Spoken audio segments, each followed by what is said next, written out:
Cette chose que j'ai arrêté pour pouvoir gagner plus d'argent et du coup qui m'a permis de l'idée sur mon indépendance financière. Depuis 2016, je vis de mon business en ligne. Ou du moins, dans un premier temps, j'avais gardé quand même mon travail, mais en parallèle, j'ai généré entre 2000 et 3000 euros avec mon premier business en ligne. Et toutes ces choses que j'ai arrêtées m'ont permis du coup, par extension, à pouvoir voyager dans tous les pays. J'ai fait Brésil, Thaïlande. Et moi, j'aime bien rester un bon moment parce que je kiffe le voyage. Par exemple, là, je suis revenu en Colombie. J'avais dit que je revenais pas, c'est vrai.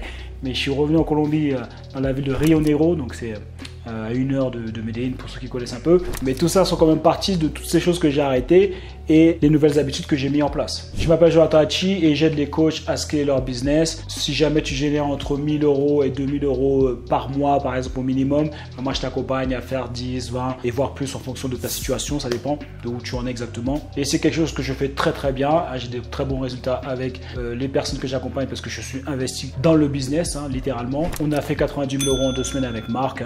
Il a fait un témoignage sur la chaîne. Donc si jamais tu es intéressé et que tu fais partie de l'avatar, prends rendez-vous, c'est complètement gratuit. On va voir ensemble, on va discuter, voir si jamais c'est possible de travailler ensemble. Première chose que j'ai arrêté, c'est de négocier avec moi tous les jours. Tu sais, quand tu poses un objectif, tu te dis ok, je vais atteindre cet objectif-là. Imaginons on dit voilà, je veux perdre du poids. Et tu te dis ok, maintenant les actions que je vais devoir mettre en place au quotidien, ça va être de manger, je sais pas moi, tous les soirs, dans un premier temps parce que tu vas progressivement, manger tous les soirs seulement de la salade. Salade avec une source de protéines. D'accord? Et ce qui va se passer, c'est que avant, tu vas négocier, tu vas dire bon, ok, aujourd'hui, j'ai un petit peu la flemme de manger de la salade avec une source de protéines. Vas-y, je fais un McDo aujourd'hui, mais demain, je mange vraiment là les salades et source de protéines. Voilà. Mais juste aujourd'hui, voilà, je négocie, voilà, bon, voilà. Donc ça, c'est fini. À partir du moment où maintenant j'ai décidé, j'ai posé un objectif et que j'ai fixé exactement les actions que je dois faire au quotidien pour pouvoir atteindre cet objectif-là, on ne négocie pas. Si on doit aller à la salle de sport, que je sois content, que je sois pas content, que je sois triste, que je sois heureux, ça change rien. Au final, on fait les actions qui sont prévues. Parce que de toute façon, en vérité, c'est comme si ton propre cerveau devient ton ennemi en fait. Il faut que ton cerveau il puisse être ton allié. Parce que si jamais tu ne contrôles pas tes émotions, si jamais tu ne contrôles pas tes pensées, elles vont te saboter. Elles vont saboter ta vie. C'est ce qui se passe pour la majorité des gens. Donc faire de mes pensées mon allié, oui on peut y arriver. Non, je négocie pas. Aujourd'hui, c'est prévu que je fasse ça, c'est prévu que je mette tant d'argent de côté, c'est prévu que j'investisse tant tous les mois. Je fais ce qui est prévu. Point barre. Deuxième chose que j'ai arrêté, c'est d'arrêter d'être détendu dans la vie. C'est-à-dire que maintenant, je mets une urgence à faire toutes les actions que j'ai à faire. Ça veut dire que je suis pas en mode ouais, ça va, on a le temps. C'est bon, je ferai ça demain. Il y a un truc à faire, il y a un objectif. On charbonne tout de suite. Maintenant, on fait ce qu'il y a à faire maintenant. Je dois lire ce livre pour en savoir plus. On le fait maintenant, on ne fait pas demain. Je dois regarder telle vidéo. On regarde cette vidéo maintenant. Je dois appeler telle personne. Ok. Je dois faire des appels à froid pour avoir plus de clients. Je le fais maintenant. Les gens sont trop détendus. On est trop détendus dans la vie. On dirait qu'on croit qu'on va vivre éternellement. Chaque seconde qui passe, on ne va plus jamais les récupérer. Et pourtant, la majorité, on est là, on est détendu dans l'avion, on marche comme ça. Comme si les choses allaient se faire avec le temps. Donc, j'ai augmenté l'urgence dans toutes mes actions. Être impatient dans l'action qui mène au résultat et être patient dans l'attente d'atteindre le résultat. C'est ça la clé. Troisièmement, s'entourer de winners. Le problème, c'est quand tu partages tous tes objectifs avec des gens qui sont des losers, c'est même pas péjoratif, tu vois. Mais c'est que quand tu échanges trop avec ce genre de personnes, en fait, elles vont te tirer vers le bas parce qu'elles vont te renvoyer en fait leurs propres limites, leurs propres croyances. Donc juste à cause de ça, en fait, ça va te ralentir. Parce que si toi, tu as prévu de faire 10 000 euros par mois, par exemple, la personne, elle te dit « Ouais, mais franchement, je pense que c'est chaud et tout. » Parce qu'elle projette ses peurs sur toi ou ses croyances sur toi. Donc elle va se dire « Ah non, je suis pas sûr, je pense que 5K, c'est mieux. Vise plutôt 5K. » Là, tu vas te dire « Ouais, j'avoue, mais à la base, je voulais faire 10K. » Ah ouais, tu penses? Ah, t'as raison, peut-être que c'est vrai que ça se saurait si jamais c'était possible. Vas-y, je vais viser 5K. Boum, tu te retrouves à avoir un objectif qui est descendu à 5K, alors qu'à la base, tu visais 10K. Alors que quand tu t'entoures de winners, tu leur dis les gars, je vais faire 10K. Il me dit, mais gars, mais bien sûr que tu vas les faire. Tu peux même faire 15, 20K même. Même si la personne qui te dit ça, elle ne les a pas fait, mais peut-être qu'elle a vu un interview, parce qu'elle a un mindset, genre elle se dit, c'est possible, tu vois. Et elle te dit, ouais. Je pense même tu peux même faire 15, 20K, je pense. Parce que moi, c'est ce que je vise aussi. Et tu vois comment ça change. Donc là, tu passes de, à la base, tu avais prévu de faire même 10K, mais parce que tu es entouré de winners, tu te dis, mais en fait, peut-être même je peux faire 15K, 20K peut-être. Tu vois la différence? Donc c'est même pas genre pour faire le mec, ouais, maintenant, t'as changé, tu traînes plus maintenant avec les losers, les trucs comme ça. C'est qu'en fait, c'est pour ton propre bénéfice, c'est pour toi en fait. Et c'est même pour leur bénéfice aussi, parce que si jamais c'est des gens qui sont autour de toi, que tu apprécies, que tu aimes, bah, c'est comme dans l'avion. Déjà, sauve-toi toi-même et après tu vas les sauver. Hein, je parle de quand l'hôtesse elle te dit, ouais, d'abord tu prends le masque, hop, et après tu poses le masque sur ton enfant par exemple, ou la personne un peu plus faible. Donc ça, c'est un point important parce que même moi, j'ai beaucoup eu du mal avec ce truc de ouais, entoure-toi des personnes, etc. Comme si tu dois laisser tes potes en galère, machin. Ben, il y a une réalité, tu vois. Alors ça ne veut pas dire que tu laisses tes gars en galère, ça veut juste dire que pour certains sujets, certains projets que tu as, il faut s'entourer de winners. Et je te dirais dans ton entourage déjà sur tout ce qui est influence, parce que de toute façon on est des êtres influençables que tu le veuilles ou non, à certains degrés en fonction de chacun, mais on est influençable. On est la moyenne des 5 personnes qui nous entourent, peut-être que tu as déjà entendu ça. Si jamais tu es entouré de 5 personnes qui fument, il y a de grandes chances que toi, tu sois le 6e. Mais même quand par exemple tu as ton business que tu es en train de développer, il faut que tu t'entoures de winners.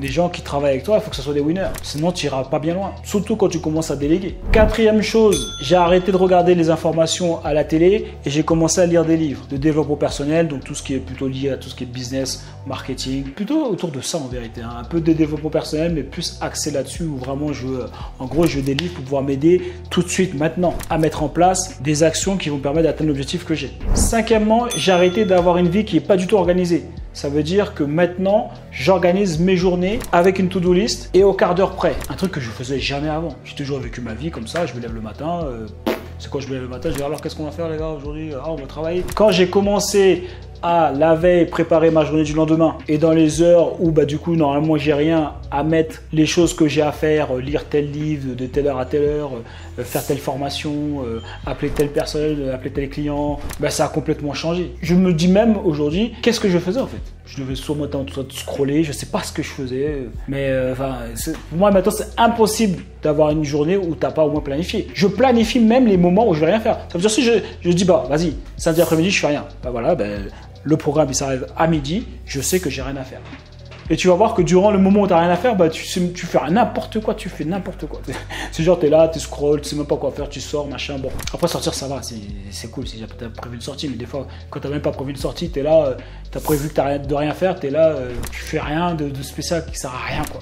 Donc j'essaie quand même ça m'a donné cette notion de productivité, de prendre soin de ton temps en fait. Arrête de le gaspiller comme ça, comme si c'était... Le temps, c'est des morceaux de vie. Tu peux pas te permettre de jeter ça comme ça. Tu sais même pas ce que tu fais avec. Tu te gaspilles ça comme si c'était illimité. 6e, j'ai arrêté de mettre de côté. Bon, déjà, en vérité, je mettais même pas de côté. Concrètement, je laissais tout sur le compte, mais j'avais un petit peu d'argent, on va dire. J'étais pas à découvert. J'étais un gars qui repartait à zéro à chaque fois. Genre... ouais voilà c'est ça, je repartais à zéro, 500, il restait 500 sur le compte, des trucs comme ça, tu vois. J'ai arrêté ça pour pouvoir commencer à investir. Parce que les gens pensent que ça prend trop de temps pour devenir riche en investissant, alors que c'est le chemin de tous les gens qui sont riches. Donc les pauvres veulent devenir riches rapidement, donc c'est pour ça que ça ne les intéresse pas d'investir parce qu'ils se disent que ça prend trop de temps. Donc ils font plein de trucs... je sais pas, plein de trucs qui servent à rien, des chaînes de Ponzi, des trucs improbables, des hacks pour essayer de gagner de l'argent, des trucs qui vont pas durer quoi. La vraie clé c'est de pouvoir investir. Donc dès que j'ai commencé à faire ça, bah forcément tu investis tous les mois, ton patrimoine il augmente tous les mois. C'est pas compliqué en fait. Hein. Et les gens qui disent que ça prend trop de temps d'investir 5 à 10 ans ou même plus que 10 ans, eh ben, dans 10 ans ils seront toujours à zéro en termes de patrimoine alors que toi tu seras déjà je sais pas à combien, tu vois. Peut-être à 500 000, 1 million. Et puis en plus c'est un effet boule de neige. Donc plus tu investis, plus ça se multiplie chaque année, beaucoup plus rapidement. Donc peut-être que ça va prendre énormément de temps pour faire les 1 million, mais une fois que tu as fait 1 million, l'année d'après, tu as déjà fait 1,2 million peut-être, tu vois, je te dis des bêtises. Et l'année d'après, le 1,2 million, boum, il se multiplie, puis après, les 1 million que tu as pris 10 ans à faire, peut-être que tu les feras là, peut-être en 3-4 ans, tu vois, je te dis des bêtises, je sais pas, un truc, mais je dois pas être trop loin de la vérité. Et dernière chose que j'ai arrêté de faire, c'est de consommer plus que de créer. Parce que la seule différence qu'il y a entre les personnes qui sont financièrement à l'aise, c'est qu'ils créent plus qu'ils ne consomment. Et on peut partir sur des trucs basiques que sur les réseaux sociaux. Est-ce que tu regardes plus de vidéos que tu en fais? Si jamais tu fais aucune vidéo, tu fais aucun compte, tu es juste là pour consommer, bah c'est normal que tu n'as pas d'argent. À partir du moment où tu vas commencer à produire des choses, apporter de la valeur sur le marché, bah tu vas être rétribué en conséquence. que ce soit via l'attention que tu pourras monétiser, que ce soit pour vendre tes services, que ce soit pour vendre un produit en affiliation. Mais ce qui est sûr, c'est que si jamais tu fais rien, il ne va rien se passer. J'ai arrêté d'être juste un consommateur et je suis passé dans le côté créateur, apport de valeur. Et tu vois, les deux derniers que je t'ai dit, c'est ce qui permet vraiment de créer un patrimoine. Parce qu'il y a vraiment une grosse différence entre les riches et ceux qui créent un patrimoine. C'est moins parlant en français parce qu'en anglais, ils vont dire rich et wealth. Donc wealth, c'est la vraie richesse en fait. Tu vois, et riche, c'est quelqu'un par exemple qui va générer 10 000 euros par mois et qui va utiliser tout son argent tous les mois pour pouvoir avoir un grand lifestyle. Alors toi, tu vas être attiré par ça, tu vas dire, oh le gars il fait trop d'argent, c'est incroyable, regarde il a 3-4 voitures, il a 5 Ferrari, tu dis le gars il est lourd, et puis après d'un coup tu entends que ouais, il a fait banqueroute, il a fait faillite, etc. Comment ça se fait? Quand tu crées vraiment un patrimoine, tu fais pas banqueroute, tu fais pas faillite en fait, parce que tu as cumuler une richesse, la vraie richesse en fait. C'est pas de faire semblant que tu es riche, c'est que tu es vraiment riche. Tous les mois, ton patrimoine, il a augmenté, il a pris en valeur, ce qui fait qu'au final, quoi qu'il arrive dans ton business, même si ton business il fait faillite, ton patrimoine est tellement élevé que tu pourrais vivre de ton patrimoine ou même utiliser l'argent de côté que tu as mis, imaginons, pour pouvoir continuer à vivre. Après, c'est mieux d'investir, évidemment. Parce que grâce à tes investissements, ça va te permettre de toucher une partie du pourcentage des intérêts que tu auras gagné, ou des dividendes si jamais tu utilises la stratégie à dividendes, ou de l'immobilier si jamais tu investis en immobilier, par exemple, avec les loyers. Mais comme ça, c'est pareil, comme je te disais, comme ça, c'est des choses qui prennent du temps. Il faut attendre quoi, 5-10 ans au moins. Et vu que tu sais que ça prend du temps, tu vas vouloir investir gros